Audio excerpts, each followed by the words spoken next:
x এর মান নির্ণয় করো। আমাদের কাছে আছে 2x - 15 এর পরম মান সমান ঋণাত্মক 15। এখন চিন্তা করো আমরা কি পাবো এমন মান যার পরম মানের সমান হবে নেগেটিভ বা ঋণাত্মক 15।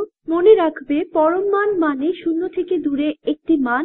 এখন আমরা যদি নেগেটিভ মানের পরম মান নেই, আমরা যদি ঋণাত্মক 15 এর পরম মান নেই যা 15 এর সমান, আমরা যদি পজিটিভ অর্থাৎ ধনাত্মক 15 এর পরম মান নেই তাও হবে পজিটিভ 15 এর সমান। এরা সবাই শূন্য হতে 15 দূরত্বে রয়েছে। শূন্য থেকে দূরে এই মানটি কখনোই নেগেটিভ হতে পারে না, সবসময় এটি পজিটিভ দূরত্বের মান হতে হবে। শূন্য থেকে সবচেয়ে ছোট দূরত্ব শূন্যই হতে পারে। তাহলে আমরা বলতে পারি শূন্য এর পরম মান হলো শূন্য। তুমি যদি কোনো মানের পরম মান নাও, শূন্যই হতে পারে সবচেয়ে ছোট মান। তাহলে এটি সম্ভব নয় যে এখানে যা কিছুই থাকুক না কেন পরম মানে আসলে নেগেটিভ মান আসবে। তাহলে এখানে এই সমস্যার কোনো সমাধান নেই।